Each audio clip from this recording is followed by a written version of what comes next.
নমস্কার সবাই, welcome to my channel আম্মুর পাঠশালা। আজকে আমি আপনাদের সঙ্গে ক্লাস 2 এর বাচ্চাদের ইভিএস এর অ্যানিমেলস চ্যাপ্টারের ওপর একটা ওয়ার্কশিট শেয়ার করব। তো আশা করি আজকের ভিডিওটা আপনাদের হেল্পফুল মনে হবে। অবশ্যই ভিডিওটা প্রথম থেকে লাস্ট পর্যন্ত দেখবেন। তো ওয়ার্কশিটের প্রথমে আছে ক্লিক দ্য কারেক্ট সেন্টেন্স। তো এখানে দুটো করে সেন্টেন্স দেওয়া আছে, বাচ্চাদেরকে দুটোই পড়তে হবে, আর যে সেন্টেন্সটা কারেক্ট আছে সেই সেন্টেন্সে টিক দিতে হবে। নাম্বার 1 এ আছে birds have wings that help them move in the air. Birds have tails that help them move in the air. তো এটা সঠিক আছে, এখানে টিক দিতে হবে। নাম্বার 2 এ আছে we can take care of animals by giving them good food and clean water. We can take care of animals by killing them for their skin and fur. তো এইটা ঠিক আছে, এখানে টিক দিতে হবে। Dogs have a good sense of smell. Butterflies have a good sense of smell. তো ডগের sense of স্মেলটা good আছে, তো এখানে টিক দিতে হবে। Number 4 A we can find different kinds of animals in a zoo. We can find different kinds of animal in a park. তো এটা ঠিক আছে। Caterpillars eat their shell and leaves of plants to become strong. Caterpillars drink milk to become strong. তো এটা correct আছে, এখানে tick দিতে হবে। এরপরে আছে choose and underline the correct answer. তো এখানে দুটো করে অপশন আছে, যেটা সঠিক হবে সেটাতে আন্ডারলাইন করতে হবে। Number 1 A fishes breathe through their nose or gills. তো এখানে gills. Number 2 A caterpillars or frog come out of eggs laid by butterflies. তো ক্যাটারপিলার বের হয় বাটারফ্লাইজের এগ থেকে। Number 3, kangaroos crawl or hop when they want to move quickly. So kangaroos hop when they want to move quickly.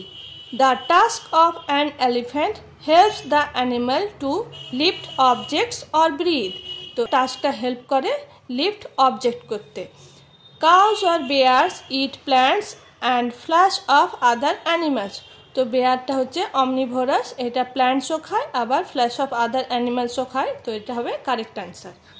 এরপরে আছে match the followings to complete the sentences. তো এদিকে আছে a cheetah, a dog, a cow, ducks and a squirrel. আর এদিকে আছে eats both plants and the flesh of other animals. তো এটা হবে আ স্কোয়ারাল, বিকজ স্কোয়ারালও একটা অমনিভোরাস। হ্যাভ ওয়েব ফিট, ডাকসের ওয়েব ফিট থাকে। Eats only the flesh of other animals. Cheetah eats only plant food. Cow communicates by wagging its টেল। তো এটা হবে আ ডগ। এরপরে আছে name 3 of each. Number 1 A natural habitats of animal, মানে এরকম 3টে হ্যাবিট্যাটসের নাম লিখতে হবে যেগুলো নেচারে অলরেডি পাওয়া যায়, মানে মানুষের তৈরি না এরকম, যেমন নেস্ট, তারপর বড়, তারপর কেভ, এইগুলো। Number 2 A man made habitats of animal. কিছু কিছু হ্যাবিট্যাটস আছে অ্যানিমালসের যেগুলো মানুষের দ্বারা তৈরি, যেমন স্টেবল, শেড, তারপরে কূপ, এইগুলো। এরপরে নাম্বার 3 তে ফ্ল্যাশ ইটিং অ্যানিমালস। তো এখানে যে কোনো 3টে ফ্ল্যাশ ইটিং অ্যানিমালসের নাম লিখতে হবে, যেমন চিতা, লায়ন, টাইগার। তারপর প্ল্যান্ট ইটিং অ্যানিমালস। তো এখানে 3টে প্ল্যান্ট ইটিং অ্যানিমালস, যেমন কাউ, গোট, শিপ, এইগুলো। এরপরে আছে animals, babies and their home.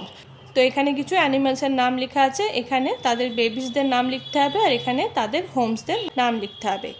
Number 1 এ আছে লায়ন, লায়নের বেবিকে বলে কাপ, লায়ন থাকে ডেনে। ডগ, ডগের বেবিকে বলে পাপি, থাকে ক্যানেলে। কাউ, কাউয়ের বেবিকে বলে কাফ, কাউ থাকে শেডে। হেন, হেনের বেবিকে বলে চিক, হেন থাকে কূপে। আর হর্সের বেবিকে বলে কোল্ট বা ফোল, আর হর্স থাকে স্টেবলে। এরপরে আছে অ্যান্সার দ্য ফলোয়িং কোশ্চেন। তো এখানে কোশ্চেনের অ্যান্সারগুলো লিখে দেওয়া আছে। নাম্বার 1 এ আছে হোয়ার ডাজ দ্য বাটারফ্লাই লে ইটস এগস। দ্য বাটারফ্লাই লেজ it's eggs on the leaf of a plant. What does the Caterpillar it to become strong. The Caterpillar eats its shell and leaves to become strong. What are herbivorous animals? Animals like cows, goats and giraffes eat only plant food like fruits, stem, leaves are called plant eaters or herbivorous animals. What are carnivorous animals?